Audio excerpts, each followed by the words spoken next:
ఈరోజు పెద్దబంకురు గ్రామంలో నేతాజీ సుభాష్ చంద్రబోస్ గారి జయంతి వేడుకలు అంగరంగ వైభవంగా జరుపుకోవడం జరిగింది.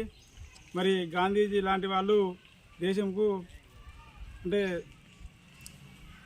అహింస మార్గం ద్వారానే స్వతంత్రం సిద్ధిస్తుంది అని చెప్పేసి నమ్మి వాళ్ళు మెల్లగా పోరాటం చేయడం జరిగింది. కానీ నేతాజీ మాత్రం ముళ్ళును ముళ్ళుతోనే తీయాలి అన్నట్టు ఆయుధ బలగాలతోని వారిని తరిమి కొడితేనే మనకు త్వరగా స్వాతంత్రం సిద్ధిస్తుందని నమ్మి 11 సార్లు జైలుకి పోయినా కూడా పట్టు వదలకుండా స్వాతంత్రం వచ్చే రాక కూడా ఆయన పోరాటం సాగించినటువంటి మహాయోధుడు. ఆనాటి స్వామి సుభాష్ చంద్రబోస్ నాయకత్వంలోనే మరి ఫార్వర్డ్ బ్లాక్ లాంటి పార్టీని స్థాపించి దేశంలోని యువకులను ఉత్తేజపరిచి ఈరోజు స్వాతంత్రం రావడానికి అతను ఎంతో దోహదపడ్డాడు.